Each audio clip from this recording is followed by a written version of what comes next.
this is Paul with Reloading123. Thank you for tuning in to the very last chapter of the pistol reloading series. We are going to complete the 10 rounds that we've charged. We're going to put bullets in the cases, seating them and crimping them. I am going to do 10 more bullets off screen that are, we started at 29 grains, we're going to do 29.5 and 30 grains, which is max per the book. And we're going to take those 30 rounds to the range and find out which ones print best on paper.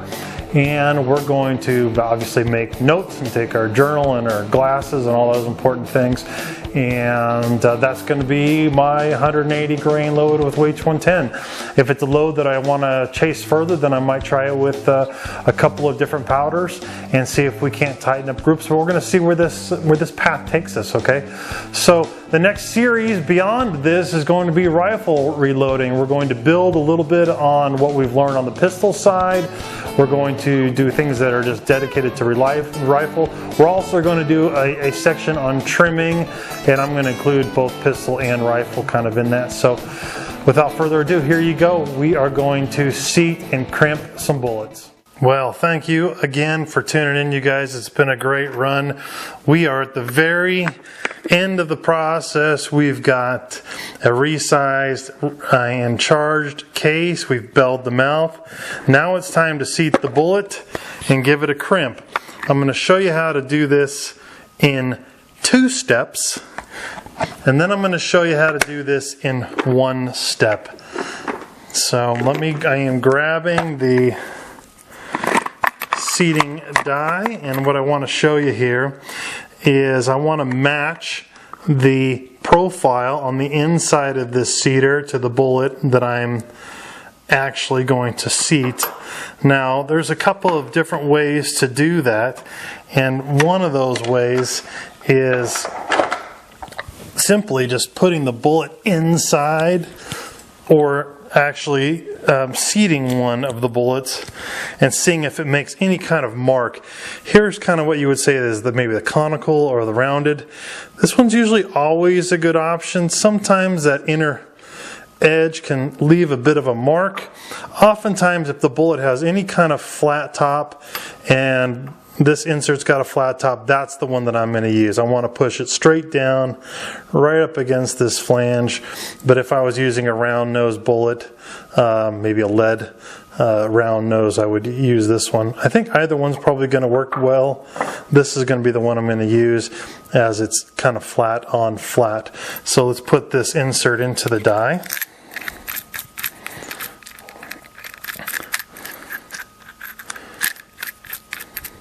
I'm not going to get too crazy with how deep this is going to go. What I want to do is I want to raise the ram as I'm screwing the die down, because inside this die has got the crimp component inside, and it actually will crimp when it'll crimp when it's basically when it touches the edge, and then you kind of keep pushing it down. Now this die is a little bit stiff, and the reason for that is we probably gave it even a touch too much belling. Now you'll see right there it's kind of where it stops, and I'm not able to turn it anymore. I'm going to back this off a half of a turn. There we go. Now we're going to kind of give this body just a good little twist. We're going to lower this ram. We're going to put the bullet in there. If you notice, I didn't lock the ring down all the way, and I kind of want that to be pretty firm. Putting the bullet in there. It is a nice bell, but obviously it's just rubbing the inside of the die, which is an indicator that maybe I gave it a little too much. Oftentimes does that, but I don't think it's excessive. So we're going to run this up, and you should really feel no resistance. You're going to lower this plug, and then you're going to feel it touch. And right there, it actually touches the top of the case. Excuse me, touches the top of the bullet. I'm going to lower this down a little bit. We're going to seat the bullet in. And you can see this particular bullet gives us kind of a clue. Since these are 44 Magnums, I'm going to crimp it onto this cantilever. And I'm going to raise this ram again. before I get it all the way down, I'm going to lower this a touch more. Seat, take a peek, lower it a touch more. Seat and take a peek, touch more. So it's just kind of a little bit thing, and I'm lowering the plug. And now I'm going to take a closer visual inspection. I'm just at the cantilever, and that's that silver rough bar that goes around the edge there. I want to get it right on the cantilever, so I'm going to do it just a hair more. That was like an 1/8 of a turn. Might get even another smidge, and then I'm going to leave this on the up position, and then I'm going to tighten this. Okay. Now what I'm going to do is I'm going to seat all of them that way. You can seat pretty much anywhere you want to on this cantilever. The best thing to do would be at this point is again to go back to the book. And if we open the book, we'll find, and I think you'll actually see it on the data that we looked at once already. But we're taking a look at 44 Magnum. Back to the picture I showed you before, it shows 1.610 overall length. If you see that in the upper left-hand corner of that image. So we're going to take our calipers here. We're going to take this bullet out. We're going to make sure our calipers are zeroed nice, and they are. We're just going to, I don't know, let's take a look and see where we're at here. And we're supposed to be at 1.61. I got 1.6. Oh, 666 or 606 rather. We're about 4 thousandths short. I find that to be just okay. We're on the cantilever. We're going to crimp that real good. I'm going to do 5 of them just like this. We're just going to do these together. Obviously I have all this camera equipment around, so it's kind of, there we go. So we've seated it right to the cantilever. This one almost, again, it's going to depend a little bit on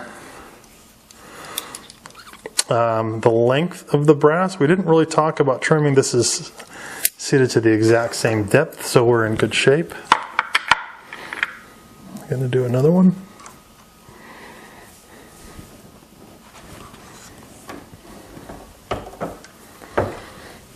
Not going to worry about measuring that.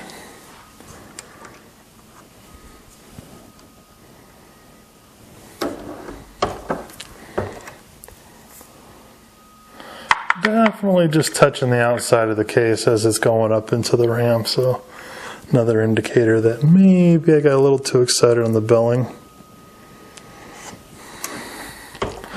Alright, those 5 are now actually, all we've done is we've seated the bullet. Now we're going to, and you can do them all the same way. You can run through them all because we haven't used the crimp die, and this is the body of the die. Now we're going to set up to crimp. So in a separate step, and you're going to find that the jury's a little bit out on whether you like to do it all in one or together. I like to separate it. I think it does a better job of both. So now we're going to put this same bullet back in. These are the uncrimped. There's going to still be a bell on that. You can see it's not even touching the brass bullet. We're going to raise the ram. We're going to lower the body, and now it's tight. So you can see I can't even tighten it with my hand anymore. We're going to lower this a little bit, and we're just going to give this like, let's give it an 1/8 of a turn.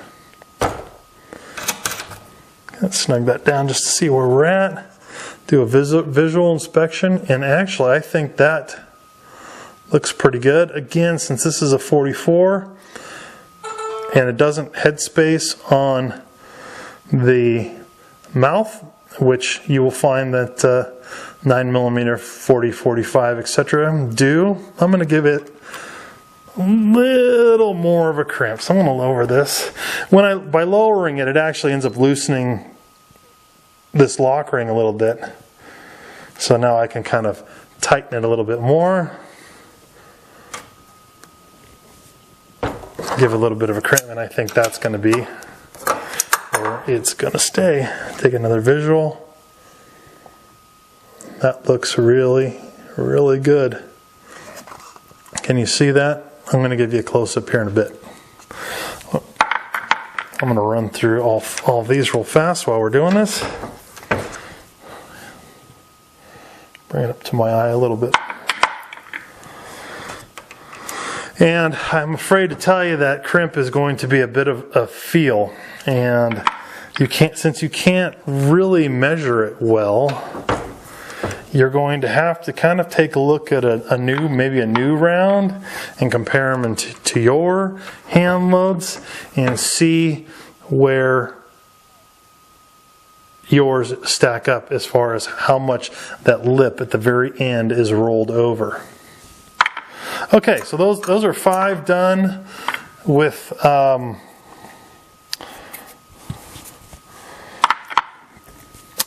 crimp, seating the bullet and crimp separately.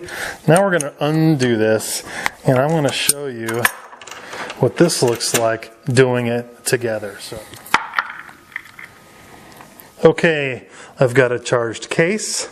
We're going to raise the die. We're going to raise the ram.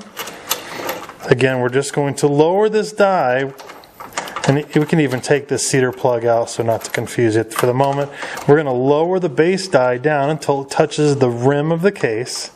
And once you touch it, you're going to back it off a half turn. And we're going to tighten down the lock ring. Like so, really, all we've done is set this body die, relatively loosely. And then we are going to go through the process again of seating a bullet.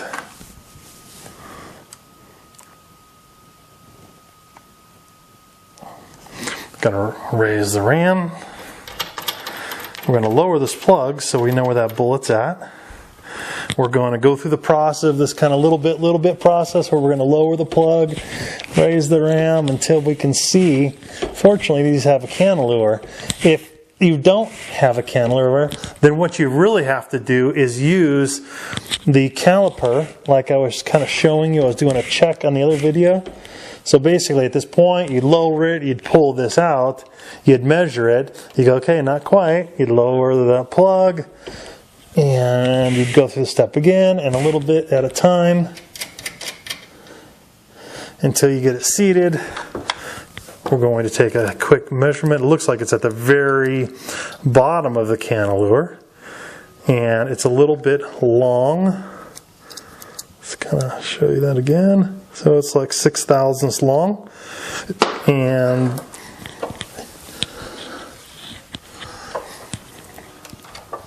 so we go back into the press for further adjustment.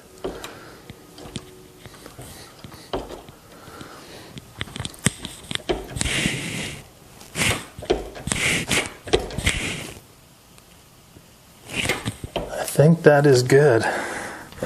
I'm going to take another measurement. Looks like a cut could be around the outside, but no, it's like 1.605. That's good. Just a hair under max. It's on the cantilever. It's going to bite the cantilever nicely. So really all we've done now is we have seated the bullet. Now you're going to back the cedar off quite a ways.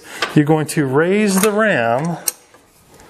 Now this is when you're going to adjust the outside, and we're going to lower the body die down to the edge, and we're going to give it a little bit more. Now we're crimping. See, now I'm actually setting it up to crimp. I'm going to lock that down, take a look at what my crimp looks like. A little bit on the light side for me, 44 mag. So again, I'm going to lower just the body die just a bit longer. Crimp pretty tight there. Let's see. I would say that's a hair on the light side still.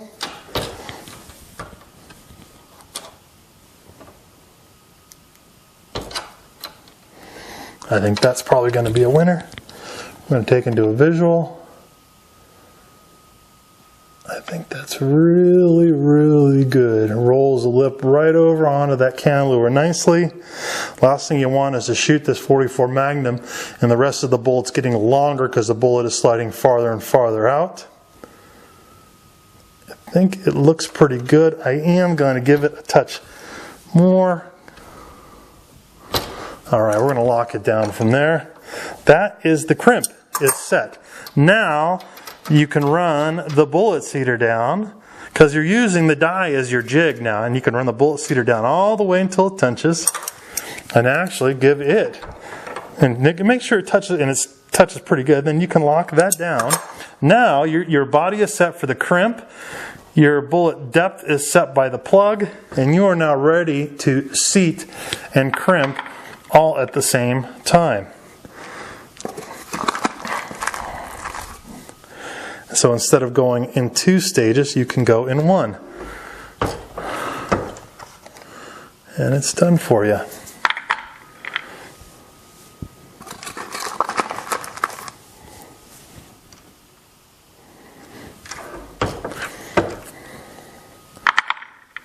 We're on our last one. I did one off camera. I'm going to do it real fast. So we have our 10 completed, seated, and crimped. Now we have 10 live rounds. We're going to go to the range and we're going to test them and see what the accuracy looks like. I'm also going to load up sequential rounds. So I did some at 29. I'm going to do a 10 more at 29.5 and 10 more at 30 grains, and we're going to find out what the accuracy looks like. So one of my next videos is going to report back what that looks like, and that's going to close out the reloading on the 44 Magnum. So thank you guys very much for tuning in to Reloading123. You've seen start to finish what it takes to load 44 Magnum. We're going to continue with some little tips. We're also going to move on now to rifle loads. So hopefully you enjoyed yourself. If you like these videos, please subscribe. Again, Paul, Reloading123, signing off. Thank you.